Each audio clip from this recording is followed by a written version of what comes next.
Nous avons achevé les 10 commandements de Dieu, la loi naturelle, cette loi qui est inscrite au cœur de notre âme, de notre conscience. Mais comme nous l'avions vu dans la loi, l'Église a la possibilité de poser des lois, ce qu'on appelle les lois positives, d'ajouter des lois. Il existe donc en plus des commandements de Dieu qui, eux, sont intouchables, hein, parce qu'ils font partie de la nature. On changerait la nature de l'homme si l'on changeait les commandements de Dieu. Au contraire, les lois positives que l'Église pose, les commandements de l'Église, eux, peuvent changer avec le temps, et de fait ont changé, ont subi une certaine évolution dans le temps. Il n'en reste pas moins qu'il existe aujourd'hui encore des commandements de l'Église qui obligent, et qui obligent gravement, c'est-à-dire qui obligent sous peine de péché mortel. Ces commandements, aujourd'hui, on peut les résumer, les regrouper à 6. 6 commandements de l'Église. Les 2 premiers concernent les fêtes d'obligation et la façon de les sanctifier.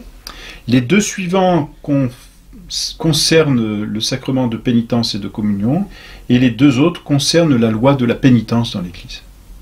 Les 2 premiers concernent les fêtes d'obligation. Tout d'abord, l'Église a jugé bon d'imposer des fêtes qu'il faudrait solenniser et qu'il faudrait sanctifier d'une façon particulière. Pourquoi? Parce que dans chaque fête de l'Église, il y a des grâces toutes particulières qui nous sont données. Chaque fois que l'Église fête, par exemple, un événement de la vie de notre Seigneur, il y a des grâces propres à cet événement qui sont données aux âmes.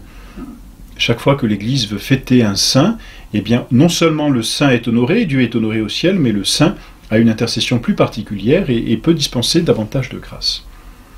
L'Église, donc, tout au cours du temps, a eu et a toujours eu des fêtes d'obligation qu'elle a finalement, avec le temps, restreint à 10. Dans le droit canon de 1917, il n'y a plus que 10 fêtes d'obligation dans l'Église universelle. Ces 10 fêtes sont Noël, le 25 décembre, fête de la Nativité de notre Seigneur, la circoncision, faite donc 8 jours après Noël, c'est le 1er janvier, l'épiphanie, le 6 janvier, fête de la manifestation extérieure de notre Seigneur, là où les rois mages sont venus se prosterner, l'adorer et lui offrir des présents, la fête de l'ascension de notre Seigneur au ciel, c'est le jour où il a quitté cette terre pour retourner et s'asseoir à la droite du Père, et la fête Dieu, la fête du Saint-Sacrement, que l'on appelle aussi Corpus Christi dans certains pays, la fête par laquelle on solennise, on vénère notre Seigneur présent sur cette terre dans le Saint-Sacrement. Voilà les 5 premières fêtes qui sont des fêtes de notre Seigneur Jésus-Christ. À ces 5 fêtes, il y en a 5 autres, 2 pour la Très Sainte Vierge Marie, l'Immaculée Conception, privilège par lequel Notre-Dame n'a jamais connu le péché originel, fêté le 8 décembre, et l'Assomption, qui est le couronnement de tous les privilèges de Notre-Dame. Notre-Dame quitte la terre avec son corps et son âme pour aller au ciel le 15 août. 2 fêtes pour la Très Sainte Vierge Marie, une autre fête, celle de Saint Joseph, époux de la Très Sainte Vierge Marie et père nourricier de notre Seigneur Jésus-Christ, fêtée le 19 mars, c'est une fête d'obligation dans l'Église universelle. Ensuite la fête des Saints Pierre et Paul, 29 juin, 2 colonnes de l'Église. Et enfin, la fête de la Toussaint, pour faire très simple, où l'on vénère tous les saints qui sont au ciel, le 1er novembre. 10 fêtes d'obligation dans l'Église universelle qui ont été réduites à 4 par le concordat passé entre Napoléon Bonaparte et le pape Pie VII. Par ce concordat, l'Église en France, non pas l'Église de France, n'est-ce pas, mais en France, disons, ces 10 fêtes d'obligation sont réduites à 4.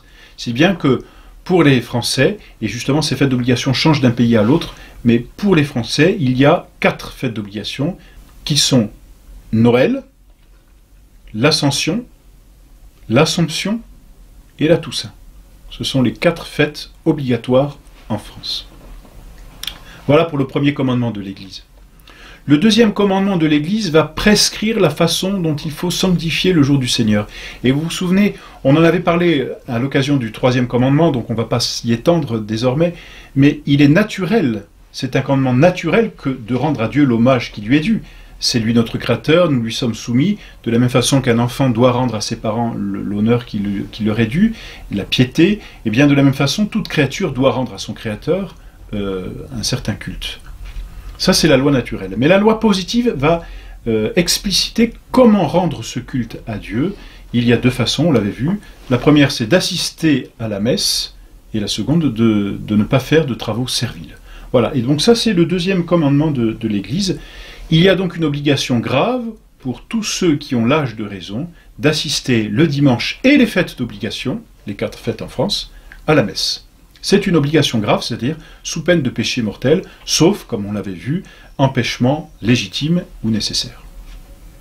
Voilà pour les 2 premiers commandements de l'Église qui régulent, je dirais, la sanctification des fêtes du Seigneur et du dimanche. Les 2 commandements suivants vont s'attarder sur les sacrements, sur 2 sacrements.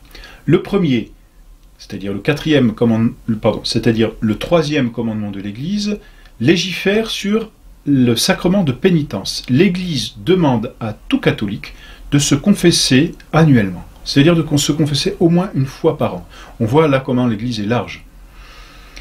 Ce précepte, on le comprend bien, consiste à demander à tout chrétien et à tout baptisé qui a l'âge de raison, c'est-à-dire qui est capable de discerner le bien du mal, de se confesser au moins une fois l'an de ses péchés mortels, s'il en a commis, et cela vaut donc pour ceux qui ont commis le péché mortel.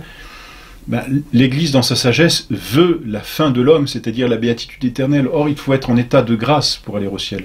L'Église, voyez, est une bonne mère parce qu'elle demande et elle oblige à la confession une fois par an, mais elle ne pousse pas plus, en laissant donc une très grande liberté. Elle rappelle donc par là la nécessité de la confession, et la confession est nécessaire, n'est-ce pas? Mais en même temps, elle laisse une certaine liberté à tout catholique de pouvoir se confesser quand il l'entend. Mais elle lui rappelle qu'il est nécessaire pour aller au ciel de se confesser. Quel équilibre, n'est-ce pas, dans ce commandement qui donc demande à tout baptisé de se confesser au moins une fois l'an. Bien sûr, il est meilleur de se confesser au temps pascal. Pourquoi? Parce que le 4e commandement de l'Église ordonne à tout baptisé de communier une fois l'an, mais cette fois, l'Église précise aussi le temps de la communion. Autant pour la confession, le temps n'est pas précisé, autant pour la communion, on parle de la communion pascale, eh bien l'Église prescrit de communier dans ce temps-là au moins une fois. Elle encourage à la communion parce que par la communion, l'homme qui communie s'unit au saint sacrifice de notre Seigneur Jésus-Christ. Or, ce saint sacrifice, c'est lui qui nous ouvre le ciel, c'est lui qui est l'acte rédempteur par lequel nous sommes arrachés à la puissance du démon pour être redonnés à Dieu.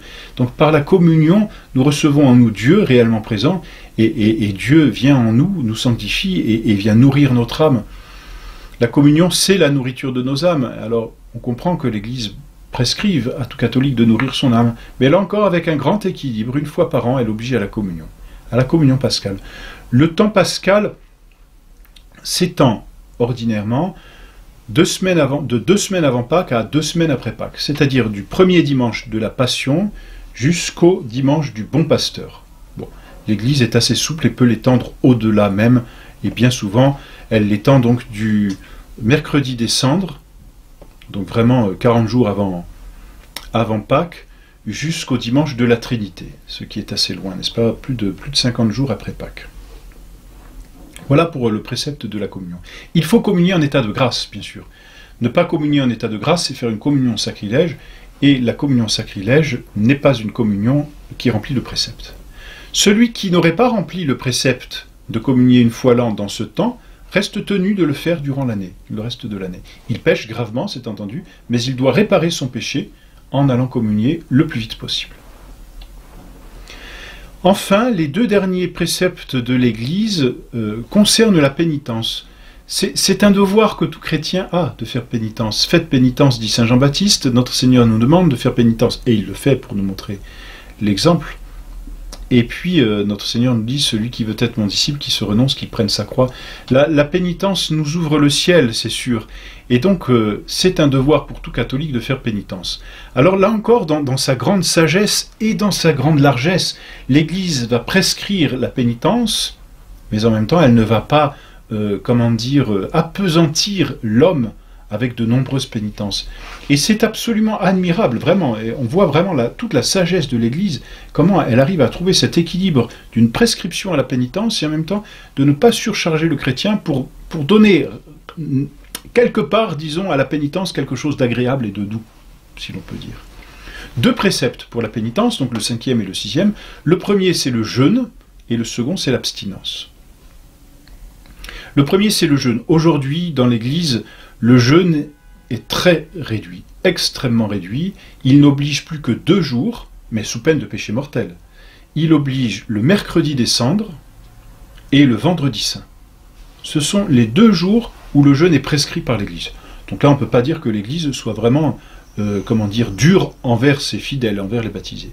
Le jeûne consiste à prendre un repas complet dans la journée. Il est possible toutefois de prendre en plus 2 petites collations. Mais l'essence du jeûne, donc, c'est de prendre un repas dans la journée. Un repas complet, bien sûr. Voilà pour le jeûne. Ensuite, l'Église prescrit l'abstinence. L'abstinence, c'est le fait de s'abstenir de toute chair animale, c'est-à-dire de viande, plus simplement, et de jus de viande. C'est-à-dire que les jours d'abstinence, il est permis de manger aujourd'hui des laitages, il est permis de manger des œufs, il est permis de manger du poisson et de tous ces animaux à sang froid. Donc les animaux qui vivent dans l'eau, qui naissent et vivent dans l'eau, et les animaux à sang froid. L'abstinence oblige tous les vendredis de l'année et aussi les 2 jours de jeûne. Alors le vendredi saint, c'est évident parce que c'est un vendredi, et aussi le mercredi des cendres. Donc de fait, chaque fois que l'on jeûne, on fait abstinence, mais chaque fois que l'on fait abstinence, on ne fait pas forcément jeûne. Mais voilà, l'abstinence a pour but d'obliger un peu à la pénitence, et si elle est prescrite le vendredi, c'est parce que c'est ce jour-là que notre Seigneur est mort sur la croix.